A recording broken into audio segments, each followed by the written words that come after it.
There is a likelihood that India will attempt an incursion in হয় Pakistan. Pakistan থাকবে, না হয় কেউই থাকবে না। কাশ্মীর ইস্যুতে যখন দুই প্রতিবেশী ভারত পাকিস্তানের মধ্যে বইছে খরা, ঠিক সেই মুহূর্তেই আবারও হুঁশিয়ারি এলো ইসলামাবাদের তরফ থেকে। প্রতিরক্ষামন্ত্রী খাজা আসিফের এক বক্তব্য ঘিরে এবার ব্যাপক তোলপাড় শুরু হয়েছে ভারতে।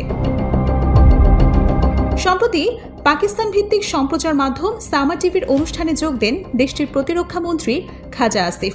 সেখানে ভারতের সাথে চলমান সংকট নিয়ে নানা কথা বলেন তিনি। অনুষ্ঠানে ভারতের নানা হুমকি ধামকির বিষয়টিও উল্লেখ করেন খাজা আসিফ। এ সময় গাজায় আগ্রাসন চালানো ইসরায়েলের সাথে ভারতের তুলনা করেন তিনি।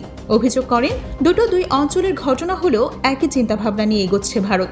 ইসরায়েলি প্রধানমন্ত্রী নেতানিয়াহুর কৌশলেই এগোচ্ছে মোদির দেশ বলেও অভিযোগ করেন তিনি। পাকিস্তানের অস্তিত্বকে সংকটে ফেলে এমন কিছু ঘটলে চুপ করে বসে থাকবে না ইসলামাবাদ, স্পষ্ট জবাব পাক প্রতিরক্ষা মন্ত্রীর।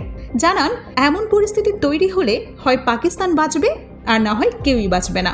পাকিস্তানের জবাব ইতিহাসের পাতায় লেখা থাকবে বলেও হুঁশিয়ারি দেন তিনি।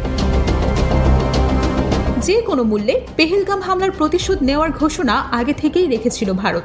নয়াদিল্লির অভিযোগের তীর পাকিস্তানের দিকে থাকলেও বরাবরই তা অস্বীকার করে এসেছে ইসলামাবাদ।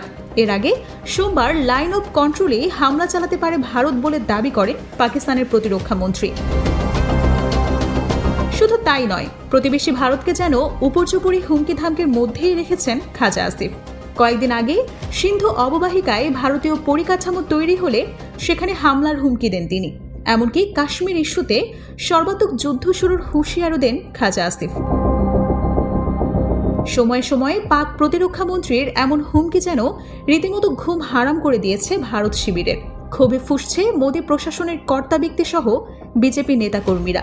কড়া ভাষায় প্রতিক্রিয়া জানিয়েছে একাধিক ভারতীয় কর্মকর্তারাও। তাতে অবশ্য খুব একটা কর্ণপাত করেনি ইসলামাবাদ। উল্টো কখনো প্রতিরক্ষা মন্ত্রী, আবার কখনো সেনাপ্রধানের তরফের থেকে আসছে একের পর এক হুঁশিয়ারি।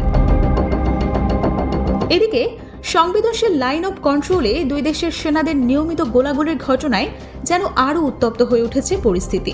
এতেও থামেনি উত্তেজনা। এর আগে 4 ভারতীয় রাফেল যুদ্ধবিমানকে ধাওয়া করে পাকিস্তানের বিমান বাহিনী। অন্যদিকে দুই দেশই সাম্প্রতিক হামলার শঙ্কা ঘিরে চালিয়েছে সামরিক মহড়া।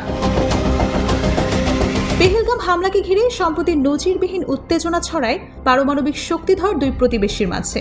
দুদেশই একে অন্যের সাথে কূটনৈতিক সম্পর্ক ছিন্ন করে, স্থগিত করে 60 বছর পুরনো সিন্ধুর পানি বন্টন সংক্রান্ত চুক্তি, এমনকি বন্ধ করে দেয় একে অন্যের আকাশ সীমাও।